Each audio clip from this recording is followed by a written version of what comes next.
गणपती बाप्पा मोरया. श्री स्वामी समर्थ मंडळी. नमस्कार मंडळी, मी स्नेहल चॅनलवर तुमच्या सगळ्यांचं खूप मनापासून स्वागत. ही माझी फ्रेंड नीता आहे. तिची फॅमिली आणि माझी फॅमिली आम्ही चाललो आहे मस्त क्वालिटी टाईम स्पेंड करायला. आज आहे संडे, म्हणून मग असा प्लॅन आम्ही केला आहे. आज खूपच ऊन होतं, तरीसुद्धा आम्ही मुलींना खूप दिवसांपासून बाहेर काढलं नव्हतं, म्हणून खूप मोठं धाडस करून आम्ही फिरायला आलो आहे. काही देवदर्शनं घेतलेली आहेत, म्हणजे श्री मंदिर पुणे इथे गेलो आहे. त्याच्यानंतर आम्ही नारायणपूरला गेलो आहे आणि एकमुखी दत्त, आणि ह्या सगळ्या दर्शनानंतर छान जेवण केलं आणि गार्डनला वगैरे घेऊन गेलो मुलांना. त्यामुळं मुलांनी इतका एन्जॉय केला आजचा दिवस की काही विचारूच नका. पूर्ण ब्लॉगमध्ये तुम्हाला धमाल मजा मस्ती अनुभवायला मिळणार आहे, त्यामुळे तुम्ही पूर्ण ब्लॉग शेवटपर्यंत पहा. हे त्रिमंदिर पुणे आहे. बऱ्याच लोकांना हे मंदिर आवडलं आहे. मी यापूर्वी इथे येऊन गेलेली आहे. तर तुम्हीसुद्धा कधी या रोडनी प्रवास करत असाल, मुंबई पुणे हायवेला मंदिर आहे, नक्की एकदा या. तिथे आपल्या ज्ञानात भर पडणारी विविध प्रकारची पुस्तकंसुद्धा अवेलेबल आहेत. आम्ही काही पुस्तकं इथून खरेदी केलेली आहेत. काही पुस्तकं तिथं फ्री ऑफ कॉस्ट प्रत्येक व्हिजिटरला मिळतात. आणि आत्ता आम्ही पोचलेलो आहोत बालाजीचं दर्शन करायला नारायणपूरला.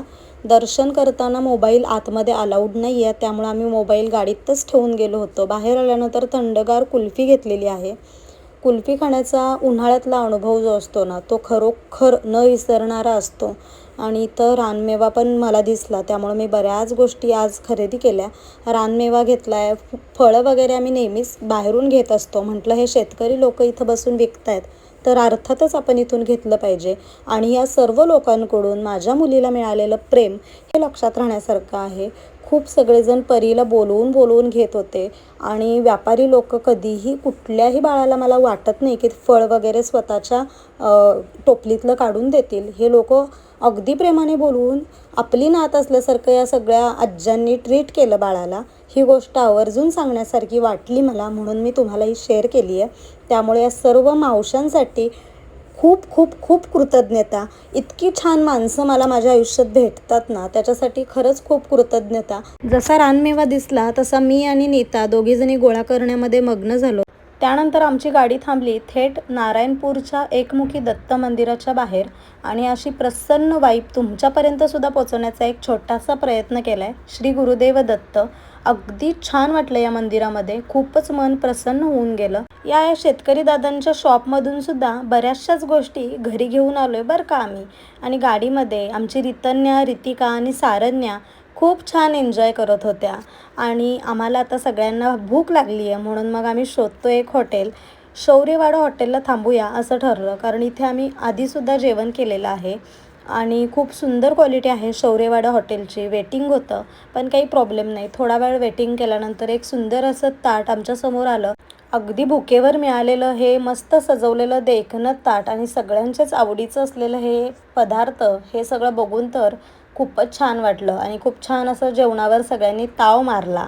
छानसं जेवण झाल्यानंतर पुन्हा एकदा या आईस्क्रीमची चव चाखावी असं मला वाटलं, कारण इथे लिहिलं आहे पण, जो चाखेल त्याला चटक लागेल. आणि तुमच्या टॅगलाईनला हिने तर खूपच मनावर घेतलं आहे बरं का. अगदी छोटी आहे पण खूपच आवडीनं आईस्क्रीम खात होती ती. आणि या दोघींना तर इतकं पळायचं होतं ना, मग आम्ही दोघींनी यांचे हात पकडले आणि यांना जम्पिंगसाठी घेऊन आलो. जम्पिंग करायला आज परीचा तर मूड नव्हता, पण रितन्याकडे तर सर्व लोक पाहतच राहिले. शेवटी तिला जम्पिंगमधून आम्ही जबरदस्तीने बाहेर घेतलं आणि मग ट्रेनमध्ये बसवण्यासाठी प्रयत्न केले. आज परीचा मात्र फुल्ल ट्रेनची जर्नी एन्जॉय करायचा मूड होता, त्यामुळे तिने 2-4 राऊंड मारले ट्रेनचे. आणि आमची रितिका सगळ्याच गोष्टी अगदी कुतूहलाने बघत होती. खूपच छान आमच्या सगळ्यांचा आजचा दिवस गेला. अगदी फन डे होता आजचा. खूप छान एन्जॉय केला आम्ही सर्वांनी. आणि असे सगळ्यांच्या वाट्याला असे छान छान दिवस यावे अशीच मी स्वामीचरणी प्रार्थना करेन. खूप छान असतात या गोष्टी. याच सगळ्या आठवणी असतात ज्या आपल्या अविस्मरणीय लक्षात राहणाऱ्या असतात. आणि मुलं लहान असताना केलेली धमाल मजा मस्ती मला वाटत नाही की आपण कधी विसरू शकेल म्हणून, कारण यांचं हे बालपण आपण पुन्हा एकदा यांच्या जगण्यातून आपण पुन्हा एकदा अनुभवत असतो. आणि आपणच लहानपणी असे खेळलेलो आहोत. या सगळ्या गोष्टी अगदी रिलायज होत होत्या. खूपच सुंदर आमचा आजचा दिवस होता. नीतासुद्धा छान एन्जॉय करते आहे. मला खूप छान वाटलं की आम्ही सगळे एकत्र आलो आणि इतका छान आनंदामध्ये आजचा दिवस आम्ही स्पेंड केला. आणि मुलंसुद्धा आमच्या या प्लॅनिंगमध्ये खूप हॅप्पी राहिली. काही कोणी त्रास दिला नाही, कुणीही रडलं नाही, काही नाही. त्यामुळे खूप छान वाटलं. कारण मुलांनी जर साथ नसती दिली आजच्या दिवसात तर मला नाही वाटत की आमची ही जर्नी इतकी छान झाली असती. आणि म्हणूनच आज हा व्हिडिओ इतका सुंदर बनलेला आहे.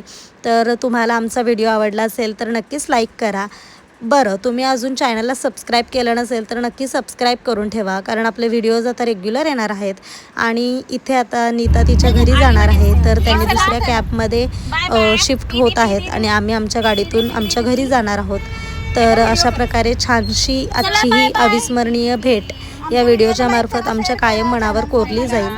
आणि हा आजचा दिवस इथेच संपून गेला आहे. पुन्हा भेटूया एका छानशा ब्लॉगमध्ये. माझ्या प्रत्येक सबस्क्रायबरसाठी मी खूप कृतज्ञता व्यक्त करू इच्छिते, कारण तुम्ही खूप माझी जर्नी जी आहे ती पाहिलेली आहे. खूप पहिल्यापासून मला पाहणारे लोक आहेत, तेच मला आज बघत असतील याची मला पूर्ण खात्री आहे. आणि तुम्हाला सगळ्यांना या व्हिडिओच्या मार्फत पुन्हा एकदा थँक्यू सो मच. तुमच्यासाठी कृतज्ञता.